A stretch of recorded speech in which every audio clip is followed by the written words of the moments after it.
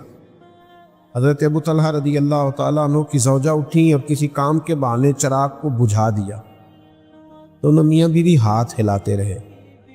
یہ باتیں ہم کر لیتے ہیں، سن لیتے ہیں، کبھی ان کا ذائقہ تو لیا کریں، اس کی ذرا لذت تو محسوس کریں کہ بچے بھوکے سلا دیے، خود دسترخوان پہ بیٹھے، ہاتھ بھی ہل رہے ہیں، منہ بھی ہل رہا ہے۔ لوگ اداکاریاں کرتے ہیں لوگوں کو اپنا بنانے کے لیے، اداکاریاں کرتے ہیں، اور یہاں یہ لوگ کیا کر رہے ہیں؟ یہ رسول اللہ کو راضی کرنے کے لیے آنے، نبی کریم کو راضی کرنے کے لیے، اور اپنی بھوک دیکھیں نا، لوگ رو کے کہتے ہیں پیسہ ہوتا تو رو کے کہتے ہیں میرے پاس نہیں ہے، میرے پاس نہیں ہے، میں کچھ نہیں دے سکتا، اور ان کے پاس نہیں ہے پھر بھی کہہ رہے ہیں کہ لے لو، ہم تو دینا چاہ رہے ہیں، خود بھوکے سو لیں گے۔ میرے نبی کریم علیہ السلام کے غلام نے مہمان کو پیٹ بھر کے کھانا کھلایا، اور جب آپ اخلاص والا معاملہ کرتے ہیں نا، احسار والا معاملہ کرتے ہیں، تو پھر آپ کو دنیا سے ڈگری لینے کی ضرورت نہیں پڑتی۔ پھر وہ کمزور آدمی ہے جو یہ سوچتا ہے کہ مجھے لوگوں سے تھوڑی ڈگری لینی چاہیے، لوگ میری تعریف کرے کہ میں بڑا سخی ہوں۔ حضرت ابو طلحہ فرماتے ہیں رات میں مہمان کو کھانا کھلایا، سو گئے، صبح نماز کے وقت مرتب ترتیب کے ساتھ میں اٹھا، لیکن جب مسجد نبوی صلی اللہ علیہ وسلم نے پہلا قدم رکھا تو مجھے بتانا نہیں پڑا، نبی کریم علیہ السلام نے فرمایا ابو طلحہ تیرا اور تیری بیوی کا رات والا عمل خدا کو بھی بڑا پسند آیا ہے، اور محمد مصطفیٰ کو بھی بڑا ہی صلی اللہ علیہ وسلم بڑا پسند آیا ہے عمل رات۔ فرمایا اللہ نے قرآن نازل کر دیا، رب فرماتا ہے وَيُؤْثِرُونَ عَلَىٰ أَنفُسِهِمْ وَلَوْ كَانَ بِهِمْ خَصَاصَةٌ، فرمایا وہ لوگ اپنی ذات پر دوسروں کو ترجیح دیتے تا چاہے انہیں شدید حاجت ہی کیوں نہ ہو۔ شدید لیکن نا مزہ بھی اسی چیز کا ہے، اگر کچھ تھوڑا سا سائڈ سے نکال کے آپ کسی کو دے بھی دیں تو یہ کمال تھوڑا ہے۔ میرے پاس پڑے ہوئے تھے 50,000 تو میں نے 2,000 خرچ کر دیے تو یہ کمال تھوڑا ہے۔ میرے پاس چند چیزیں پڑی ہوئی تھی تو ایک مجھے پسند تھی، ایک ناپسند تھی، تو چلو یہ کون سا میں پہنتا ہوں کسی کو دے دی تو یہ کوئی کمال ہے؟ اللہ تو فرماتا ہے لن تنالوا البر حتی تنفقوا مما تحبون۔ اگر کسی نیکی تک پہنچنا ہے نا، دیکھیے فرمایا اگر نیکی تک پہنچنا ہے تو پھر سنو، تم ہرگز نیکی تک نہیں پہنچ سکتے جب تک اپنی پیاری چیز راہ خدا میں خرچ نہ کرو۔ مما تحبون، وہ خرچ کرنی ہے جس سے تمہیں محبت ہو گئی، وہ چیز تم نے خرچ کرنی ہے جس سے تمہیں محبت ہو گئی ہے۔ لن تنالوا البر، ورنہ تم نیکی تک پہنچ سکتے، پھر ٹھیک ہے تم اپنے دل کو مطمئن کر لو، اپنے آپ پہ راضی ہو جاؤ کہ میں نے یہ کر لیا ہے، لیکن تم خیر تک نہیں پہنچ سکتے۔ اگر نیکی تک پہنچنا ہے تو پھر تو اپنی محبوب چیز، پیاری چیز اللہ کے راستے میں خرچ کرنی ہوگی۔ میرے نبی کریم علیہ السلام نے ارشاد فرمایا، حضرت عمر حدیث کے راوی ہیں، ابن حبان میں موجود ہے، فرمایا جس شخص نے اپنی خواہش کو روک لیا، دل میں جذبہ تھا، خواہش تھی پر اس نے اس کو روک لیا، جس نے اپنی خواہش کو روک کر، اپنے نفس کو روک کر اپنے بھائی کی ضرورت پوری کر دی، تو محبوب فرماتے ہیں اللہ اتنا راضی ہوتا ہے کہ اس احسار کرنے والے کی بخشش ہی فرما دے، رب اسے معاف فرما دیتا ہے، اس کے گناہ معاف کر دیتا ہے کہ میرا بندہ سمجھ کے اس نے اس طرح کا رویہ کیا، میرا بندہ۔ دیکھیں نا خواہشات کہاں نہیں ہوتی، خواہش کہاں نہیں ہوتی۔ یہ نفس تو ایک ایسا گھوڑا ہے کہ آپ اس کی ایک بات مانیں تو سمجھ لیں کہ ایک لگام اس کی ڈھیلی ہو گئی، پھر یہ فٹافٹ دوسری بھی ڈھیلی کرنے کی کوشش کرے، ایک کے بعد دوسری، دوسری کے بعد تیسری۔ خواہشات تو وہ انسان کے نفس کا وہ پیالہ ہے جو کبھی پر نہیں ہوتا۔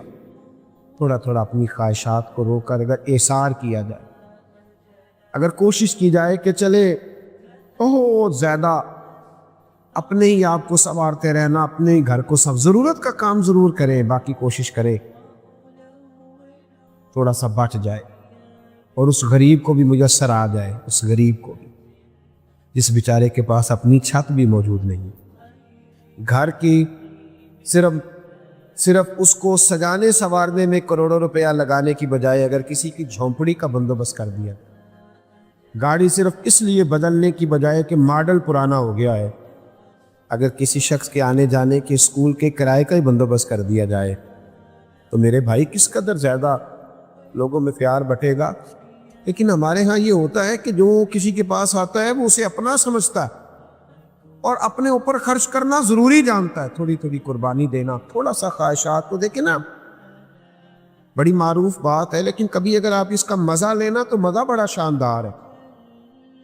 گوشت جن گھروں میں کم پکتا ہے، جن غریبوں کے ہاں کبھی کبھی آتا ہے، وہاں بڑی لذت سے کھایا جاتا ہے۔ مدینے کے اندر کچھ علاقوں میں غربت تھی، گوشت آئے اور کبھی آئے تو بڑی جو ہے وہ لذت کے ساتھ استعمال ہوتا ہے۔ نبی پاک علیہ السلام نے بھی فرمایا اپنے گوشت کی خوشبو سے اپنے پڑوسیوں کو تکلیف نہ دینا۔ کیا لفظ ہے، کبھی ان کا اثر اور کبھی ان کا سرور محسوس کرے، گوشت کی خوشبو سے اپنے پڑوسیوں کو تکلیف نہ دینا۔ میرے اسا فرمایا کرتے تھے اگر روز پھل کھانے ہیں نا تو چھلکے پڑوسی کے دروازے کے آگے نہ پھینکنا، کہیں ان کے بچے بھی ضد نہ کریں یہی والا پھل ہم نے بھی کھانا ہے۔ پتہ نہیں بیچارے کا باپ لا کے دے سکتا ہے کہ نہیں لا کے دے سکتا۔ تو ایک بکری کی سری ایک صحابی نے کسی کے گھر میں بھیجی۔ اب یہ کبھی کبھی گوشت آیا ہے ہاتھ میں تو وہ پکتا ہے، اس کی ایک لذت ہے، اس کا ایک سرور ہے، وہ کھانا تھوڑا زیادہ کھایا جاتا ہے۔ اس کے گھر میں جب سری آئی ہے اس دل میں خیال آیا یار میں تو غریب ہوں ہی، یہ جو میرے ساتھ میں پڑوسی رہتا ہے نا مجھے اس کے حال کا پتہ ہے۔ آج ہمیں پڑوسی کی بیوی اور اس کے بچوں کی حرکتوں کا پتہ ہوتا ہے پر ان کی غربتوں کا پتہ نہیں ہوتا۔ یہ پتہ ہو کہ آنا جانا کس کا ہے لیکن وہاں بیمار کتنے، کمزور کتنے، پریشان کتنے، یہ نہیں پتہ ہوتا۔ مجھے خبر تو ہے کہ میرے پڑوسی کے بچوں کو کتنا دیر ہو گئی گوشت نہیں کھایا، تو اس نے نا سری ساتھ والے پڑوسی کے گھر میں بھیج دی۔ جب اس کے گھر میں آئی تو ماں باپ نے میٹنگ کی، بچوں کو بٹھایا، کہا تحفہ تو ہمیں ملا ہے، کھا تو ہم سکتے ہیں لیکن تمہیں پتہ ہے ہمارے ساتھ والے گھر میں کچھ بیمار لوگ بھی رہتے، تو بیمار کو اگر تھوڑا سا گوشت کا شوربہ پینے کو ملے گا تو اس کی دل کو تسلی ہوگی۔ بکری کی سری تیسرے گھر میں گئی، تیسرے نے چوتھے کے گھر میں بھیج دیا، چوتھے نے پانچویں کے اور پانچویں نے چھٹے نے، اور جب چھٹے نے اس کو دیکھا تو اس نے کہا یار دیکھو گوشت تو گھر میں آ ہی جاتا ہے لیکن نیکی کا موقع کبھی کبھی ہاتھ آتا ہے، کسی اور کو نہ دے دوں۔ اس نے دوبارہ پلٹ کے نا ساتویں کو دے دی، اور جب ساتویں کے ہتھی آئی تو اس نے دیکھی اوہو تو بڑے سارے گھروں میں ہو کے آئی ہے۔ ایک محدث نے تو یہاں کمال جملے لکھے ہیں، وہ کہتے ہیں اس نے پھر بھی اکیلے نہیں کھائی، اکیلے نہیں کہ اس نے بیوی سے کہا اس طرح کرو اس کو پکاؤ تو شوربہ ذرا زیادہ کرنا، ساتوں گھر مل کے ہی کھائیں گے، اس کا شوربہ ذرا زیادہ پکانا، ساتوں گھر مل کے کھائیں گے، تھوڑا تھوڑا کھا لیں گے، ذرا مل کے کھا لیں۔ میرے بھائی تھوڑا سا اثار کا مزاج بن جائے نا، آپ یقین کریں اثار کا مزاج بن جائے تو بہت ساری غربتیں ویسے ہی تقسیم۔ میرے صاحب رحمۃ اللہ تعالیٰ علیہ فرمایا کرتے تھے کہ بیٹا جب اللہ تمہیں زیادہ پیسے دینے لگتا ہے نا ہو سکتا ہے کہ اس میں تمہارے غریب بھائی کا بھی اس نے کچھ حصہ بھیجا ہو، اور جب اگلے مہینے تمہیں تھوڑے سے اور زیادہ عطا کرے تو ہو سکتا ہے تمہاری بیمار بہن کا بھی اس میں حصہ ہو، اور فرمایا جب اس سے اگلے مہینے تمہیں کچھ اور تھوڑے زیادہ دینا تو ہو سکتا ہے تمہارے کسی غریب دوست کا بھی اس میں حصہ ہو۔ جب یہ نظریہ ہوگا نا کہ میں دیتا جاؤں گا تو عرش کا مالک بھی مجھے نوازتا جائے گا، تو پھر انسان کے اخلاق بڑی بلندیوں پہ جاتے ہیں۔ میں نے شروع میں کہا یہ وہ والی نیکی ہے جو روح کو سفر کراتی ہے، جو ٹھنڈک دیتی ہے، جو محبت فراہم کرتی ہے۔ دیکھیے نا کمال کی بات، بخاری مسلم میں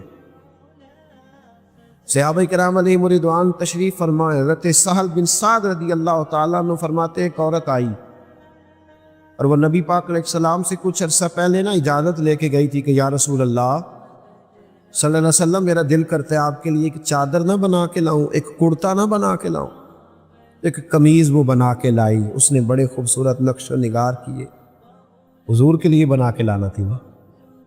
اس نے بڑی محبت کی، اس نے بڑے پریم سے، بڑی ریجھ سے، بڑی مٹھاس سے، جانے کتنا درود پڑا ہوگا، جانے کس قدر وہ راضی ہوئی ہوگی، یعنی وہ لمحے اس پر کتنے سکون کے گزرے ہوں گے کہ اپنے نبی کے لیے تیاری کر رہی۔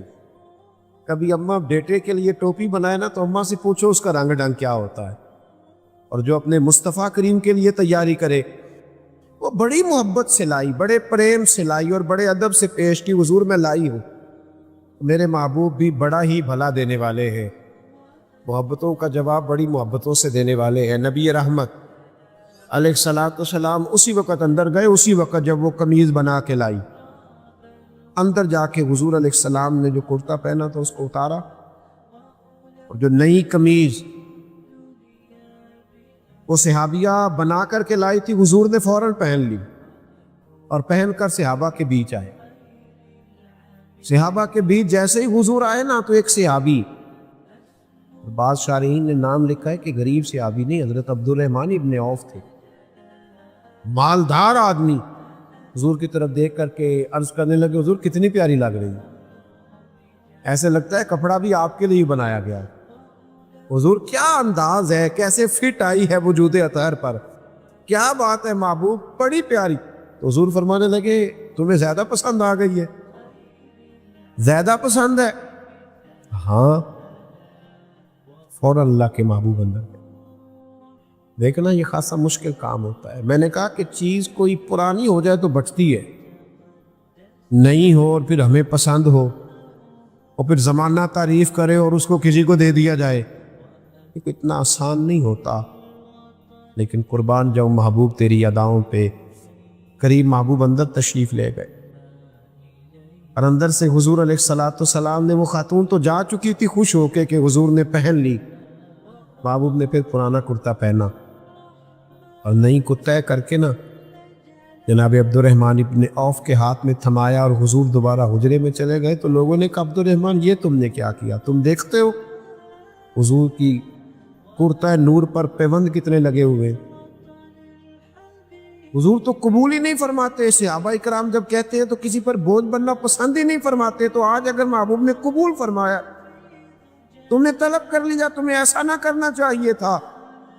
جناب عبد الرحمن نے بھی جو جواب دیا وہ بھی بڑا کمال ہے، رو پڑے، فرمانے لگے تمہارا کیا خیال ہے، پہننے کے لیے لی ہے، یہ تو حضور کے وجود سے لگ گئی ہے، اب مرتے وقت گھر والوں کو وصیت کروں گا کہ اس میں مجھے کفن دے دیا جائے۔ پس مردن فرشتوں نے جو تلاشی لی تو کیا نکلا، فقط ایک دل کے گوشے سے خیال مصطفیٰ نکلا۔ میں تو وصیت کروں گا کہ مجھے اس میں کفن دیا جائے۔ بھائیو، اثار کا جب جذبہ پیدا ہوتا ہے، اثار کا جب شوق پیدا ہوتا ہے تو پھر یہ توجہ لگ جاتی ہے۔ یہ وہ کام ہے جو آپ کے دل کو بڑا قرار عطا کرتا ہے، جو طبیعت کو بڑا ٹھنڈا۔ آپ صبح تجربہ کر کے دیکھیں، صبح کہ جب آپ لوگوں سے حاصل کرنے کا مزاج بنائیں گے نا کہ میں کسی نہ کسی طریقے سے آنے والے سے کچھ لوٹ لوں تو آپ کو تکلیف ہوگی، اور اگر ذہن بن جائے نا کہ میری وجہ سے کسی کا فائدہ ہو جائے تو اللہ تعالیٰ روح کو سکون عطا فرمائے گا، آنکھوں کو ٹھنڈا کرے گا، سکون دے گا۔ اور جب یہ ذوق پیدا ہوتا ہے نا تو پھر صرف اپنے بچے نظر نہیں آتے، پھر سب کے بچے اپنے بچے ہی محسوس ہوتے، پھر ہر غریب کا بچہ پیارا لگتا ہے، پھر انسان صرف اپنے کے ہاتھ میں ہی 100 کا نوٹ نہیں تھماتا، دوسرے بھی اسے دکھائی دے، پھر وہ پیار بانٹتا ہے، پھر وہ محبت بانٹتا ہے۔ اور جس طرح وہ اپنے بچے کے بیمار ہونے پہ رو پڑتا ہے نا، کسی اور کی تکلیف کو بھی محسوس کرتا ہے، پھر یہ درد برابر کا کیا انداز ہے۔ حضرت مولا کائنات شیر خدا کرم اللہ تعالیٰ وجہ الکریم فرماتے ہیں کہ ہتھیلیاں گھس گئی تھی سیدہ فاطمہ کی کام کر کر، چھالے پڑ گئے۔ فرماتے میں نبی کریم علیہ السلام کی خدمت میں لے کر کے گیا، کچھ کنیزیں آئی تھی مال غنیمت سے، خدام آئے تھے، یا رسول اللہ ایک کنیز مل جائے، فاطمہ کا کام کاج میں ہاتھ بٹائے گی۔ میرے نبی کریم علیہ السلام نے جو جواب دیا نا، ابو داؤد شریف میں موجود ہے، وہ آب زر سے بھی زیادہ کوئی اعلیٰ چیز ہو تو اس سے لکھنے کے قابل ہے۔ رسول رحمت علیہ السلام نے فرمایا جب تک اصحاب صفہ کے معاملات پورے نہیں ہو جاتے، یہ جو میرے غریب نادار صحابہ مسجد میں رہتے ہیں، دین کی تعلیم لیتے ہیں، جب تک ان کے معاملات ٹھیک نہیں ہو جاتے اتنی دیر تک میں کسی اور طرف توجہ نہیں کروں گا۔ فاطمہ کے گھر میں کنیز بعد میں بھیجی جائے گی، لیکن جو دین کے لیے خدام بیٹھے ہیں پہلے خیال ان کا کیا جائے گا۔ اتنا بڑا احسار، اتنی بڑی محبت میرے رسول پاک علیہ السلام نے ہمیں یہ بات سکھائی ہے، ہمیں یہ انداز سکھایا ہے۔ نبی کریم علیہ السلام حضرت عبداللہ ابن عمر رضی اللہ تعالیٰ عنہ شدید بیمار تھے۔ بیمار آدمی کو آپ اگر کچھ کہتے ہیں نا کھانے کے لیے تو بیچارہ کھا ہی نہیں پاتا، اس کی طبیعت ہی ایسی نہیں ہوتی۔ آپ شدید علیل تھے، کئی دن ہو گئے کچھ کھایا نہیں، تو ایک دن بچے نے بڑی ضد کی کہ ابا جی کچھ تو بتائیں، تو فرمانے لگے بیٹے کہیں سے انار مل جائے نا، کہیں سے انار مل جائے تو وہ میں کھاؤں گا تو مجھے بڑی تسلی ہوگی، سکون ہوگا۔ انار اگر ملے، صاحبزادے گئے کہیں سے ڈھونڈ کر کے انار لائے، ابھی لا کے رکھا ہی تھا کہ دروازے پہ سائل آ گیا۔ سائل اس نے کہا کہ اللہ کے نام پر اگر کچھ مل جائے تو بڑی بات ہوگی۔ جناب عبداللہ ابن عمر رضی اللہ تعالیٰ عنہ نے فوراً بیٹے سے کہا یہ انار باہر دے آؤ۔ کہا ابا جی آپ کو توانائی ملے گی، آپ نے کئی دنوں سے کچھ کھایا نہیں ہے، ابھی تو آپ نے قبول فرمایا ہے، خواہش کا اظہار کیا تو مہربانی فرمائے قبول کر لے۔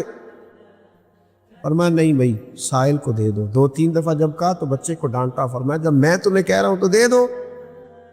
اب سائل کو جب دے دیا نا، بیٹا واپس آیا تو عجیب لفظ کہے حضرت عبداللہ ابن عمر نے، ہمارے لے کہ بیٹا انار کھا کے شاید مجھے اتنی توانائی نہ ملتی جتنی اس سائل کو دے کے اللہ نے میرے روح کو سکون عطا فرمایا۔ نہ اس کو دے کر اللہ نے سکون دیا، کھانے کے بعد شاید مجھے اتنا نصیب نہ ہوتا۔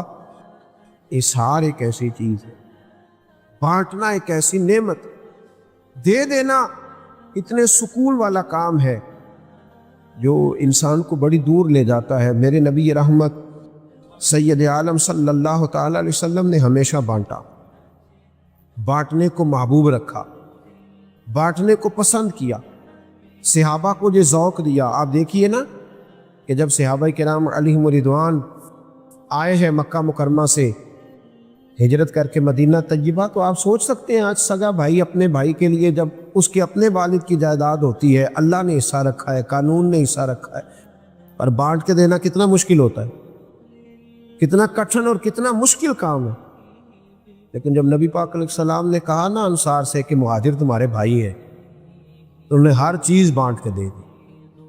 گویا ہر چیز بانٹ کے، میرے لفظوں پر غور کریں، ہر چیز بانٹ کے دے دی، رسی رکھ کے ہر چیز بانٹ کے دی، اور کہا کہ جس طرح ہم مالک ہیں اسی طرح تم بھی مالک۔ کائنات میں یہ عجیب جذبہ لوگوں نے دیکھا کہ صحابہ نے بانٹ کے دیا، احسار کیا، اسی کا فائدہ یہ تھا کہ پھر وہ محبتیں پروان چڑھی، پھر لوگ پہچان نہیں پاتے تھے کہ ان میں مہاجر کون ہے اور انصار کون، پھر ان کی رشتہ داریاں ہوئیں، پھر تعلقات مضبوط ہوئے۔ لالچ سے رشتے ٹوٹ جاتے، احسار کرنے سے رشتے مضبوط ہو جاتے، بانٹنے سے رشتے بڑھ جاتے۔ اس لیے بانٹنے کی کوشش کریں، احسار کرنے کی کوشش کریں۔ میرے نبی کریم علیہ السلام کے صحابہ تو ہر وقت احسار کرتے، ہر وقت احسار کرتے، شدید علیل ہوتے تو احسار کرتے، کمزور ہوتے تو احسار کرتے۔ کچھ چیزیں ایسی ہیں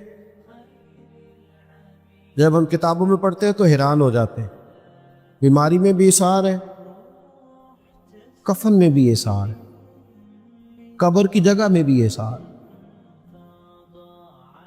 تبوک کے موقع پر 6-7 صحابہ زخمی حالت میں پڑے تھے، شدید زخمی حالت۔ خدا نہ خواستہ جب کئی لوگ اکٹھے زخمی ہو جائیں تو ہر ایک کی خواہش نہیں ہوتی کہ پہلے مجھے ہاسپٹل پہنچایا جائے، پہلے مجھے ضرورت ہے۔